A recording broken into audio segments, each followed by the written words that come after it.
I just remember this Taruma and some friends went around in India to collect the funds to buy a place for him in Bombay. Yeah, because we were looking for the place and we needed money, and Manu was the main person, and then Taruma sometimes. In every state there was somebody else to accompany him, to go with him and to see which. And he collected money, but it wasn't much. I mean, in Bombay the places are very costly, and you could not even buy a little flat with that kind of money. And I remember one of our sannyasins, who Lashkari Bhai, he promised but he never gave like that. And then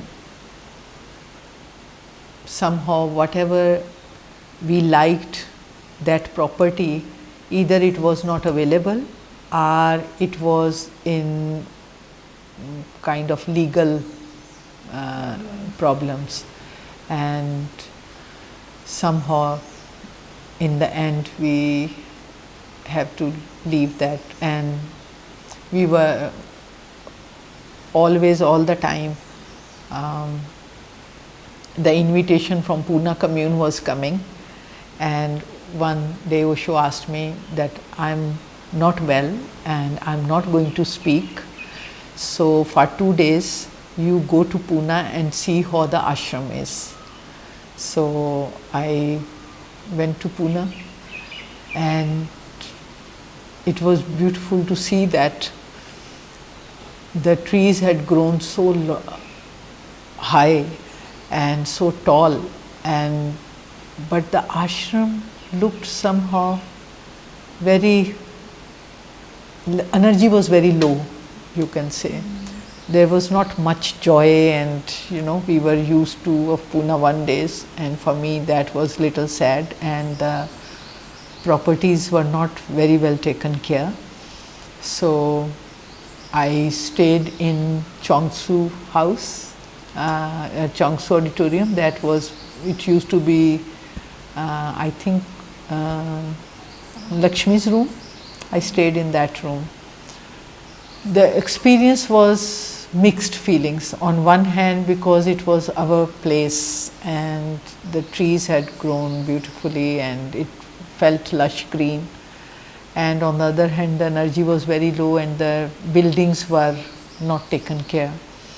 So I came back and I told Osho that actually I would still like to go to Pune because there is something special. And Lakshmi was concerned because she felt that Osho's body won't like it, because there is something in Pune air which makes him asthmatic, I think. But anyway, Osho said, okay, we will go to Pune. Everything was arranged, how many cars, who is going to sit in what car, which car will be in the front, which car in the back, who is going to sit with Osho, and all that is well planned, everything is written and the papers are given to everyone. And as usual, Osho is great in creating chaos. We were supposed to leave in the morning at I think 5:30 or 6 in the morning, and that was told to everybody. And in the night around I think 9:30 or something, he calls me and tells me, I want to leave now. So now means now, as if he will get up and the car is there. I said, okay, half an hour later, whatever I can get ready and we will leave. Okay, done. So immediately all the calls are done here, there, and our sannyasins, they are great.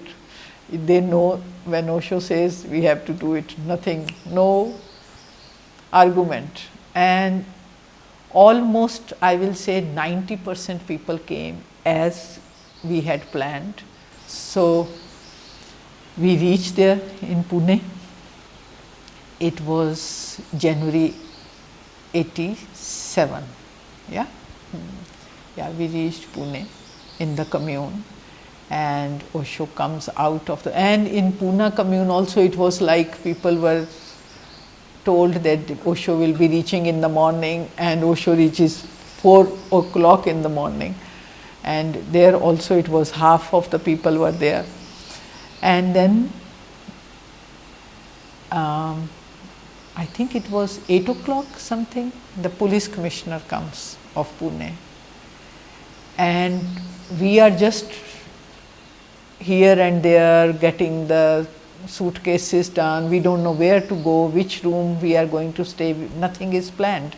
We have just reached there, and where to get tea and where to lie down. And police commissioner comes and asks the whoever he meets that I want to see Bhagwan, and the person takes him directly to his bedroom. And then somebody comes and running tells me and that, oh, there was police commissioner, he had gone to Osho's room. Osho's room, why? I just run and I go into that room and he is already there, and Osho is shouting at him, and he tears off. And then I come to know that he says that you have to leave this Pune, you have to leave Pune within 24 hours, because I feel a threat to the peace of Pune. And Osho says, how you can say it? I am Indian, I belong to this country, and I can live wherever I want to live. Nobody can tell me to go leave Pune, and because of me in Pune have any time any riot has happened. How you come to this conclusion that my presence is threat to the peace of this place? I am preaching peace and you are telling me this. So Osho is shouting and he is just like this, and we brought him out, and then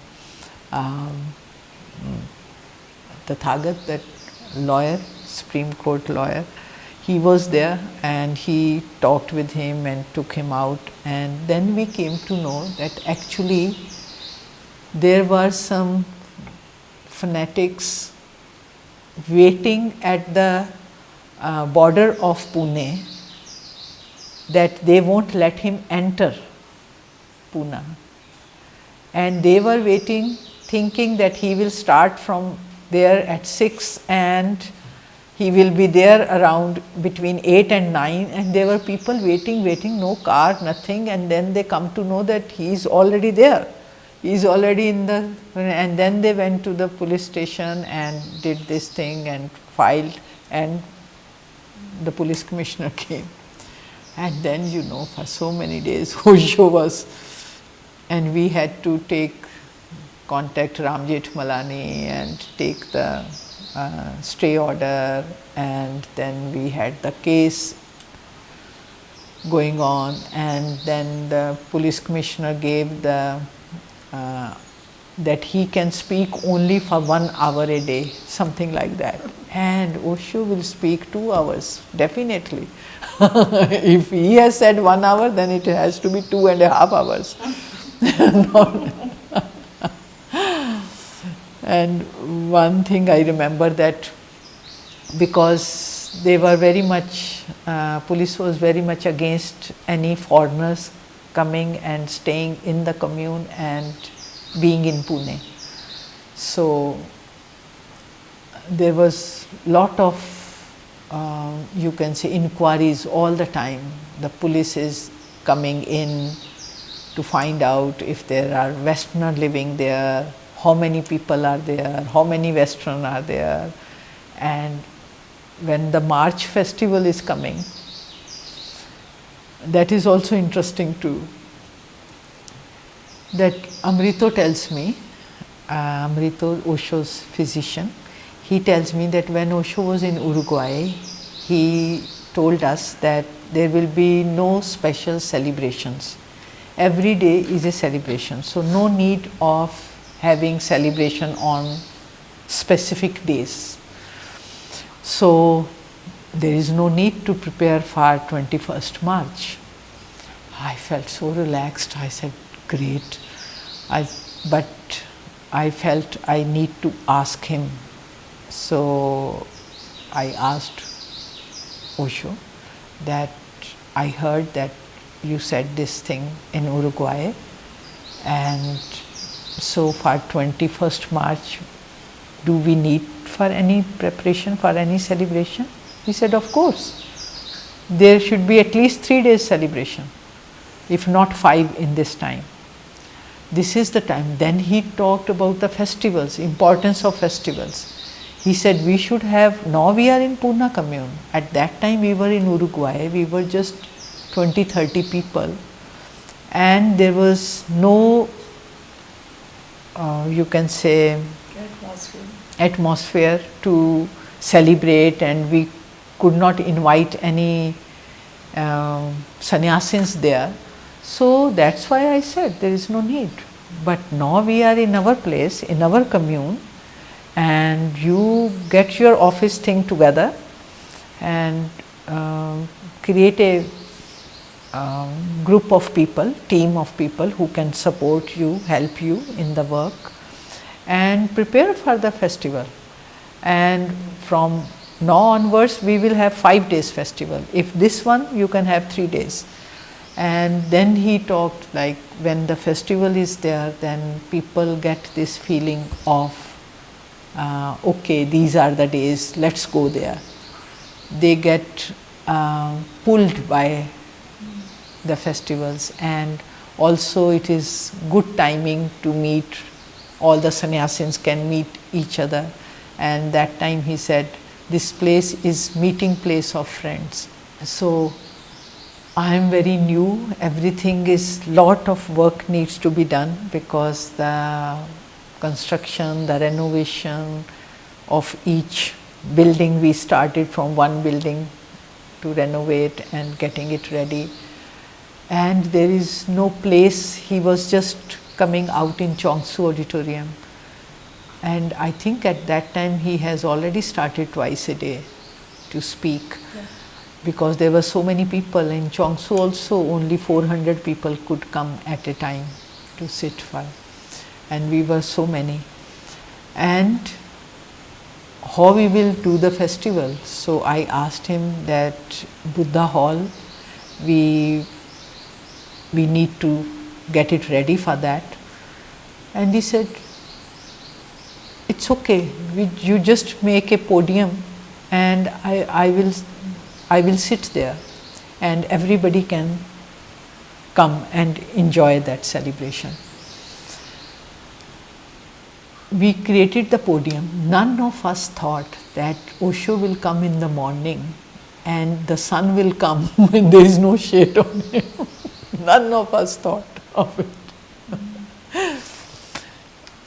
And there is lot of preparation, lot of things I am doing, and it is my first time. So Osho, whenever I go in, I used to go at that time twice a day to go in to sit with him, to ask for the guidance, to tell him how the things are moving and how I should move ahead.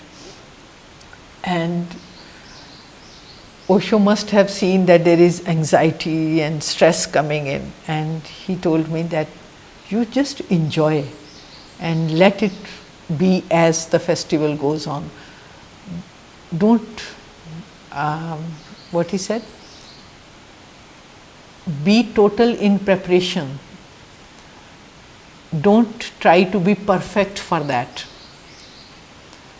Perfection can be the outcome, but not your effort towards perfection.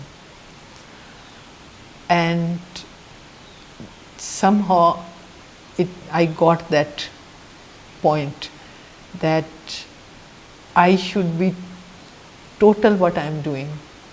Trying to make things perfect, it's creating anxiety in me. It became very clear to me. And then one day Osho asked me, So how the things are going on? I said, Bhagwan, fantastic. We will have the most unorganized, chaotic celebration ever you had. Osho says, good, Neelam. And exactly that happened. It was like everybody is sitting and 8 o'clock Osho comes out and soon the sun comes out, the electricity fails, and the Westerner who were all the given backward seats, not in the front. So the police commissioner, they are going to see the videos, they don't see whose faces are there. So all the Indians are sitting in the front, and all the, especially the caretaker of Osho, the Lao Tzu house people, all are sitting at the back. And electricity fails, the mic is not functioning, and this is not functioning. And in the end, Amrito ends up sitting on the podium, holding the mic, and Osho speaking.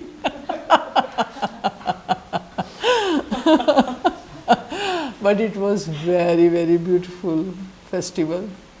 The song at that time was written, Bhagwan, your blessings.